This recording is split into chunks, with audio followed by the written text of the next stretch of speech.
29 থেকে 30 জানুয়ারি আগরতলা টাউন হলে অনুষ্ঠিত হয়েছে ত্রিপুরা রাজ্য উপজাতি গণমুক্তি পরিষদের 23তম কেন্দ্রীয় কমিটির সম্মেলন। সম্মেলন শেষে সমাবেশ অনুষ্ঠিত হয়েছে আগরতলা রবীন্দ্র শতবার্ষিকী ভবনের সামনে। এই সমাবেশের পর শনিবার আগরতলায় এক সাংবাদিক সম্মেলনে মিলিত হন ত্রিপুরা রাজ্য উপজাতি গণমুক্তি পরিষদের নতুন কমিটির সভাপতি তথা সিপিআইএম দলের প্রাক্তন মন্ত্রী নরেশ জমাতিয়া, সাধারণ সম্পাদক রাধাচরণ দেববর্মা এবং প্রণব দেববর্মা। সাংবাদিক সম্মেলনে ত্রিপুরা রাজ্য উপজাতি গণমুক্তি পরিষদের সভাপতি নরেশ জমাতিয়া এবং সাধারণ সম্পাদক রাধাচরণ দেববর্মা বলেন, এই সমাবেশের অংশগ্রহণ জনজাতি মানুষজনদের আশার আলো দেখিয়েছে। এই সম্মেলনে বক্তব্য রাখেন আদিবাসী অধিকার রাষ্ট্রীয় মঞ্চের সর্বভারতীয় নেতৃত্ব তথা সিপিআইএম দলের রাজ্য সম্পাদক এবং বিরোধী দলনেতা জিতেন্দ্র চৌধুরী, কেন্দ্রীয় বাম নেত্রী তথা প্রাক্তন সাংসদ বৃন্দা কারাত এবং ত্রিপুরার প্রাক্তন মুখ্যমন্ত্রী মানিক সরকার। ত্রিপুরা রাজ্য উপজাতি গণমুক্তি পরিষদের 25 জনের কমিটিতে 6 জন নতুন। এই সম্মেলনের আওয়াজ ত্রিপুরায় আসন্ন এডিসি নির্বাচনে লড়াই করবে ত্রিপুরা রাজ্য উপজাতি গণমুক্তি পরিষদ। ত্রিপুরার আসন্ন এডিসি নির্বাচনে 28টি থেকে 28টি আসনেই বিজেপি জিতবে বলে মুখ্যমন্ত্রী ডক্টর মানিক সাহা বলেছিলেন। অপরদিকে 28টি থেকে 28টি আসনে তিপ্রামথা জিতবে বলে রাজ পরিবারের সদস্য তথা তিপ্রামথা দলের প্রতিষ্ঠাতা প্রদ্যুৎ বিক্রম মাণিক্য দেববর্মা বলেছিলেন, তাদের লড়াইয়ের সঙ্গে সিপিআইএম দলের লড়াইয়ে পার্থক্য আছে। বিজেপি এবং তিপ্রামথা দলের লড়াই হচ্ছে লুটপাট করার জন্য, এখন তাই চলছে। এখন লুটপাটের বাণিজ্যকে বড় করার লড়াই বিজেপি এবং তিপ্রামথার। বিজেপি সরকারের শাসনকালে ত্রিপুরার সর্বত্র হাহাকার চলছে, কাজ নেই, রোজগার নেই, লুটপাট চলছে এডিসি এলাকাতে। কাজের সুযোগ থাকলেও কিছুই করা হয়নি। তৎকালীন সিপিআইএম সরকারের আমলে যে সম্পদ গড়ে উঠেছে তাও বিক্রি হচ্ছে বন্ধকে। বাম আমলের সম্পদ এখন লুটপাট চলছে। আসন্ন এডিসি নির্বাচনে ত্রিপুরার মুখ্যমন্ত্রী ডক্টর মানিক সাহা 28টি থেকে 28টি আসনে জিতবার কথা বলছেন, কিন্তু খুমলুঙে গিয়ে পর্যালোচনা বৈঠক করেননি মুখ্যমন্ত্রী। প্রতিনিধি পাঠিয়েও পর্যালোচনা বৈঠক করেনি মুখ্যমন্ত্রী doctor Manik Saha. BJP RSS মিথ্যাবাদী বলে কটাক্ষ করলেন ত্রিপুরা রাজ্য উপজাতি গণমুক্তি পরিষদের সাধারণ সম্পাদক রাধাচরণ দেববর্মা। তাছাড়া ত্রিপুরা জনজাতি ছাত্রছাত্রীদের ককবরক ভাষায় রোমান স্ক্রিপ্ট সহ একাধিক ইস্যুতে আলোকপাত করেন তিনি। ত্রিপুরা রাজ্য উপজাতি গণমুক্তি পরিষদের সভাপতি তথা প্রাক্তন মন্ত্রী নরেশ জমাতিয়া বিস্ফোরক অভিযোগ করে বললেন, বিজেপি নেতৃত্বাধীন সরকার নয়া ফেসিবাদী সরকার, বিজেপিকে পরাস্ত করতে হবে। তিপ্রামথা দলের বিরুদ্ধে লড়তে হবে, কারণ নয়া ফেসিবাদী বিজেপি সরকারের সঙ্গে এবং তিপ্রামথা দলের বিরুদ্ধে সিপিআইএম দলকে লড়তে হবে। সিপিআইএম দলের প্রধান শত্রু বিজেপি ও তিপ্রামথা। বিজেপি ও তিপ্রামথা সন্ত্রাসবাদীদের মদত দিচ্ছে বলে বিস্ফোরক অভিযোগ করলেন ত্রিপুরা রাজ্য উপজাতি গণমুক্তি পরিষদের সভাপতি তথা প্রাক্তন মন্ত্রী নরেশ জমাতিয়া।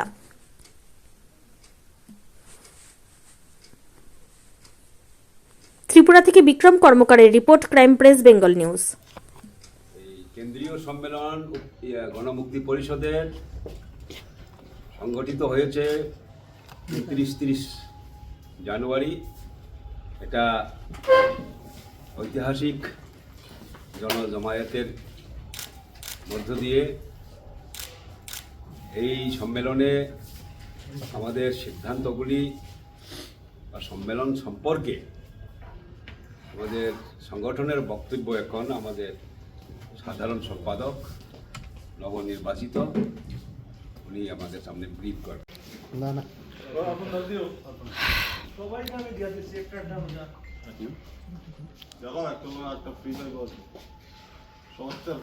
বন্ধু সহ বিভিন্ন সোশ্যাল মিডিয়াতে যারা কাজ করছেন, বিভিন্ন সংবাদপত্রের সাথে যারা যুক্ত আছেন,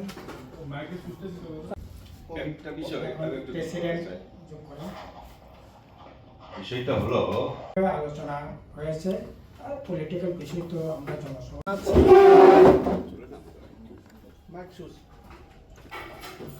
23তম কেন্দ্রীয় সম্মেলনকে সাফল্যমণ্ডিত করে লাগাইছে না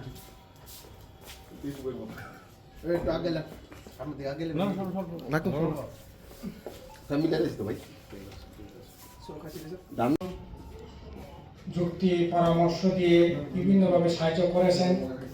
প্রকাশ্য সমাবেশে গাড়ি ঘোড়া দিয়ে হলেও এই জটিল পরিস্থিতির মধ্যে দিয়ে সত্ত্বেও যারা সাহায্য করেছেন। এছাড়া আরক্ষ দপ্তরও সদাত্মক ভূমিকা গ্রহণ করে জনসভাটাকে শান্তিপূর্ণভাবে করতে সাহায্য করেছেন, তার জন্য সকলকে শুরুতেই আন্তরিক ধন্যবাদ জানাচ্ছি। আমাদের প্রকাশ্য সমাবেশের মধ্যে দিয়ে শুরু হয়েছে, আসলে সত্যিই আমাদের বার্তাটাকেও ছাপিয়ে গেছে। বিশাল অংশের মানুষ সেই জমায়েতে অংশগ্রহণ করেছেন। যদিও গাড়ি ঘোড়া পেতে আমাদের প্রচণ্ড অসুবিধা, একদিকে আর্থিক সংকট আছে, তারপরেও বড় গাড়ি তেমন কেউ দিতে চায় না, সব ছোট গাড়ি আমাদেরকে আনতে হয়, ভাড়া করতে হয়। তা সত্ত্বেও আমাদের যে জমায়েতে যেভাবে অংশগ্রহণ করেছেন, এটা অত্যন্ত আশার দিক এবং বলা যেতে পারে সাফল্য সহিত আমরা এই জমায়েতটা করতে পেরেছি। আমাদের ইনার সেশন হয়েছে 29 তারিখ, ঠিক 4টি আমরা শুরু করলাম। আমাদের 565 জন আমাদের মেম্বারশিপের আনুপাতিক হারে সেখানে বিভিন্ন মহকুমা থেকে নির্বাচিত হয়ে সম্মেলনে অংশগ্রহণ করেছেন। সম্মেলনে ইনার সেশনে বক্তব্য রেখেছেন উদ্বোধনী বক্তব্য বৃন্দা করা আমাদের আদিবাসী রাষ্ট্র অধিকার মঞ্চের ভাইস চেয়ারম্যান এবং সংগঠক, আমাদের আদিবাসী রাষ্ট্র অধিকার মঞ্চের অল ইন্ডিয়া কমিটির chairman Jitendra Chowdhury, convener doctor Pulen Baske, Assam রাজ্য কমিটি থেকেও পাপ্পু বুড়ো উনিও বক্তব্য রেখেছেন।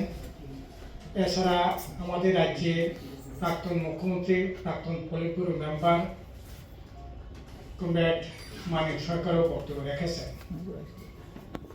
এবং আমাদের সাংগঠনিক এবং রাজনীতির যে খসড়া রিপোর্ট, এই রিপোর্টের উপর 25 জন কমরেড সেখানে আলোচনায় অংশগ্রহণ করেছেন। সম্মেলনের শেষে আমাদের আলোচনার শেষে 139 জনের কমিটি আমরা গঠন করি। তার মধ্যে 160 জন সম্মেলন থেকে নির্বাচিত হয়। কমরেড নরেশ জমাতিয়া এবং পুনরায় সভাপতি হিসেবে সম্মেলন নির্বাচিত করেন। কমরেড রাধাচরণ দেববর্মাকেও পুনরায় সম্পাদক হিসেবে সম্মেলন থেকে নির্বাচিত করা হয়। এছাড়া 25 জনের কর্ম পরিষদ সেখানে আমরা গঠন করি, নির্বাচিত হয়।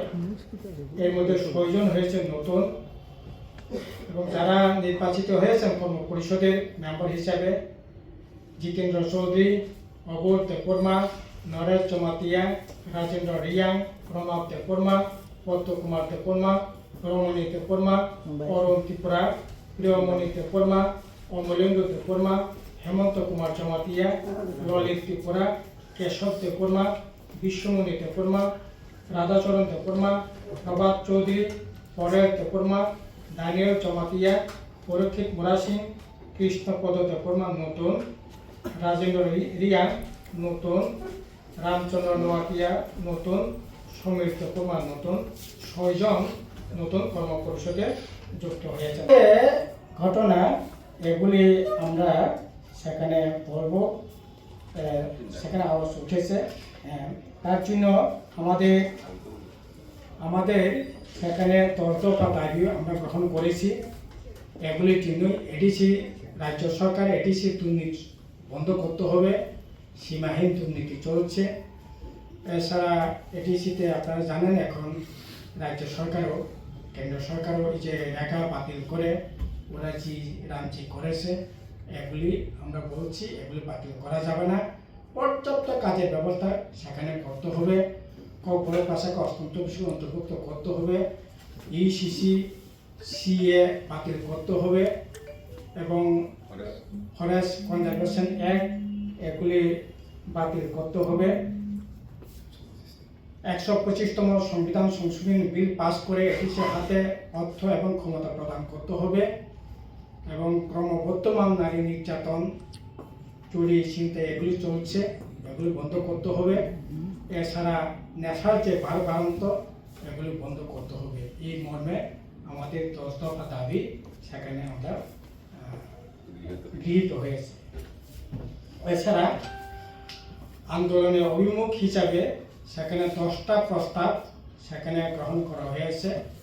এই দাবিগুলোকে সামনে রেখে লড়াই করছি, এটার উপরেই আমাদের অনেকটা প্রস্তাব সেখানে গ্রহণ করা হয় আর কি। এবং এখন দেখছি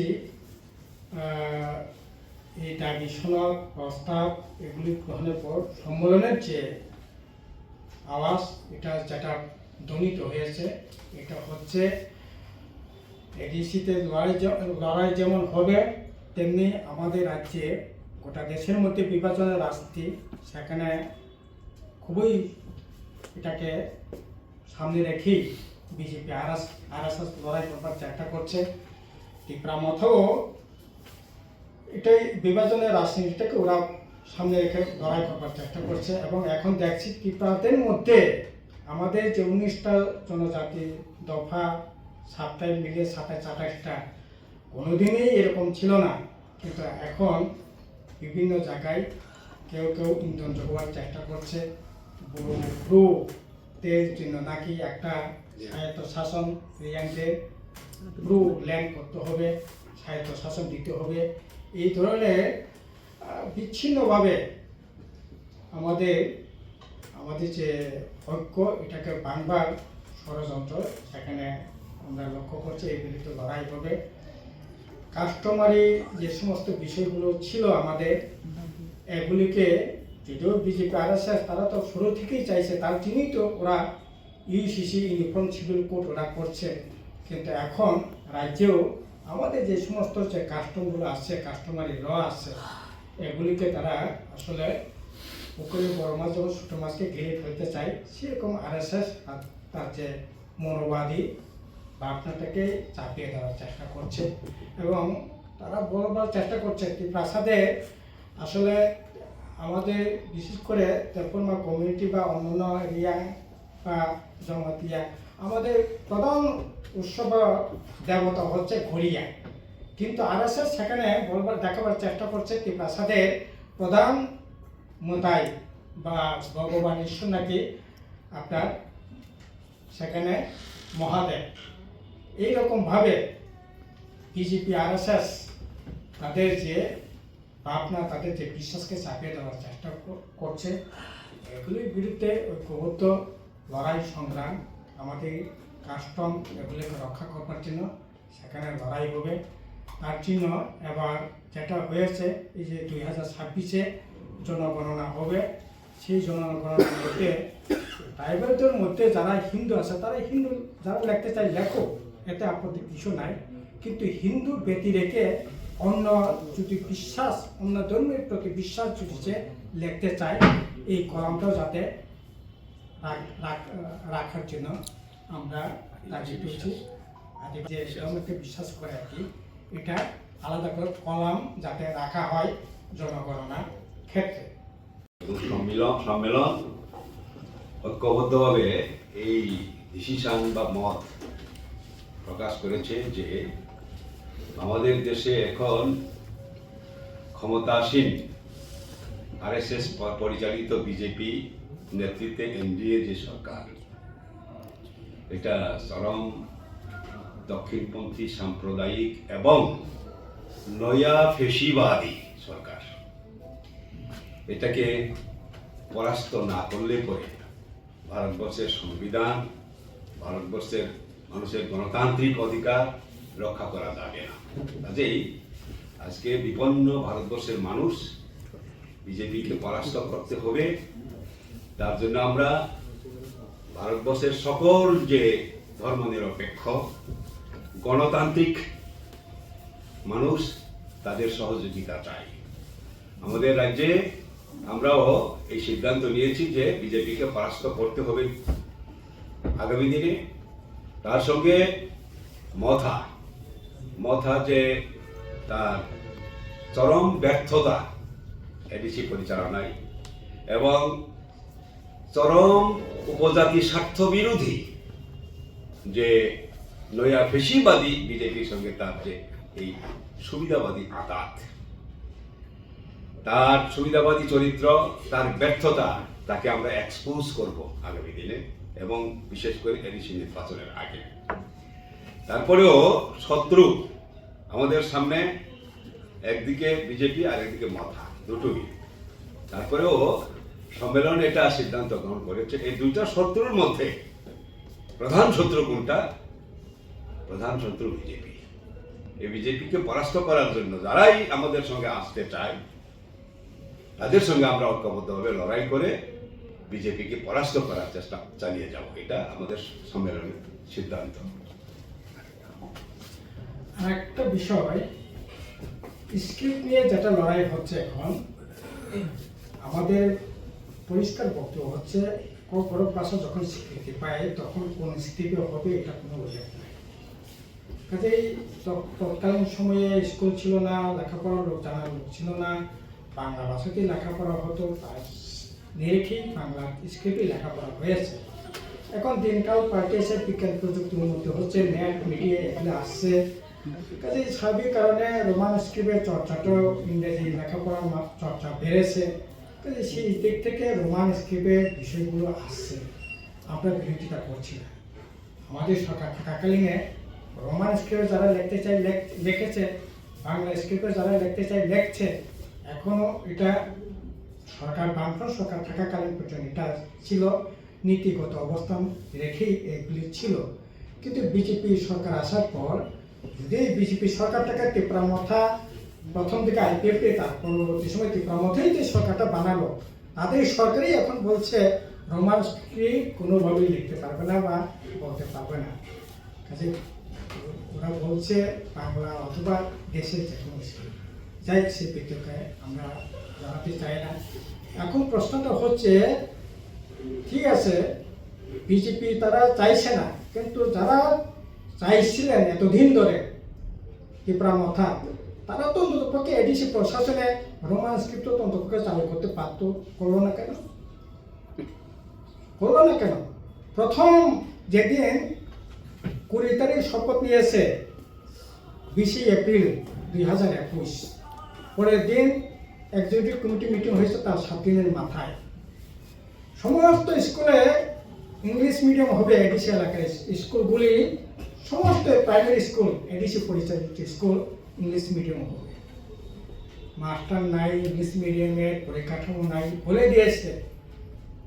অথচ রোমান স্ক্রিপ্ট করতে হবে এগুলি বলা হয় না। এখনো এডিসি এলাকার স্কুল পক্ষে রোমান স্ক্রিপ্ট তো চালু করতে পারতো, করলো না তো। শুনলাম এবার নাকি ওরা সিদ্ধান্ত নিয়েছে। আরে এবার সিদ্ধান্ত নিয়ে কি হবে? 2 মাস পরে ভোট হবে। আয়ু শেষ, হ্যাঁ, আর তাদের আয়ু তো শেষ। তো দরদ কি রকম, কার প্রতি কি রকম দরদ, এটা তো সহজেই প্রমাণ।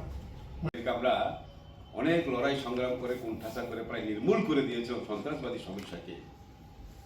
সন্ত্রাসবাদীদের সঙ্গে যারা, সন্ত্রাসবাদীদের মদত যারা দেয়, আইপিএফটিকে বড় করেছে তো বিজেপি এসে। বিজেপি পেছন থেকে মদত না দিলে 2018 সালে এই ঘটনা হতে পারে না। আইপিএফটিও হয় না, তীব্রামথাও হয় না। তীব্রামথাকেও আজকে মদত দিচ্ছে বিজেপি। বিজেপি নাই, তীব্রামথাও নাই, কোথাও নাই। This is our decision. But do you consider the IPFT as an insurgent group? You are saying No.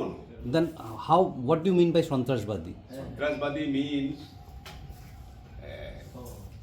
Relevancy. actually IPFT once captured the power of ADC also in 2000. At that time, it was clear that IPFT is nothing but the political wings of the then extremist NLFT. They are the political wings. I don't say they are extremists, but they are political wings of that Insurgent. underground organization NLFT. But you could have banned them at that time. You were in power. Yes, we know, but any political party, they have their right to work in a democratic country. It is their democratic right. We know, but they are openly they are acting like a democratic party. They have registration. So we think we should not ban them. But we fought strongly against their extremist underground element. তাহলে সরাসরি রাজনৈতিক দল হিসেবে কাদেরকে আপনারা অভিযোগ করছেন যারা সন্ত্রাসবাদীদের মদত দিচ্ছে? সন্ত্রাসবাদীদের রাজনৈতিক উইংস আর সন্ত্রাসবাদী এক না, তাদেরই একটা অংশ আন্ডারগ্রাউন্ডে ছিল। তারা এখন it is open secret, everybody knows. No, once someone surrender and comes to a democratic fight, that in your party also there may be Yes, someone, yes. but you can't stop them, na? No. Any outlawed extremist group, if they left their Arms. wrong path, their arms, then they can come back to the mainstream democratic system, and they are welcome. তারা যে এখন রাজনৈতিক Yes, দলে আছে দেখুন। এটাকে আপনারা স্বাগত জানাবেন? Yes. যদি অস্ত্র পরিহার করে, তাদের ভুল পথ পরিহার করে, আমরা তাদের স্বাগত জানাবো। এখনো যারা এই কাজ করেছে তাদের আমরা এক্সট্রিমিস্ট বলে অ্যাকিউজ করি না। They are working in our democratic System. System. তখনকার সময়ে বামফ্রন্ট সরকারটা এই আবেদনটাই করেছিল, আপনারা উপজাতিদের জন্য লড়াই করছেন বলে অস্ত্র নিয়ে তারা জঙ্গলে তারা চলে গিয়েছে, আমরা আহ্বান করেছি আপনারা স্বাভাবিক জীবনে ফিরে আসুন, গণতান্ত্রিক আন্দোলনের সাথে যুক্ত হন, সেটার আমরা বিরোধিতা করবো না। বরঞ্চ মাননীয় মুখ্যমন্ত্রী এখন জায়গায় জায়গায় বক্তৃতা করে বলছেন সন্ত্রাসবাদীরা এই করেছে সেই করেছে, খুন করেছে, কতটা কি রক্ত শুষে খেয়েছে, এই সমস্ত কথাবার্তা বলছে। এটা একেবারে কোনোভাবেই ডেমোক্রেসি একটা ইয়েতে এটা কোনোভাবেই ঠিক নয়। এটা অস্বীকার করা ঠিক না যে গণমুক্তি পরিষদের শত শত কমরেড, আমাদের নেতা কর্মী এক্সট্রিমিস্টদের বিরুদ্ধে লড়াই করতে গিয়ে they led their lives, they sacrifice their own lives. এটাকে অস্বীকার করা, যদি আমরা শান্তি সম্প্রীতি চাই এই রাজ্যের মধ্যে, উই শুড নট। এই দুই দশকে গণমুক্তি পরিষদ এবং কমিউনিস্টদের আমাদের উপজাতি অংশের মানুষদের প্রায় 1100 মতো কর্মী খুন হয়েছে, অন্য কোনো পলিটিক্যাল পার্টির মধ্যে নেই এটা। মানে কোনটা কি মানে পলিটিক্যাল নাকি মিলিটেন্ট কোনটা বলছেন? এখানে পলিটিক্যালও আছে কিছু এবং ম্যাক্সিমাম এক্সট্রিমিস্টদের দ্বারা। ঠিক আছে।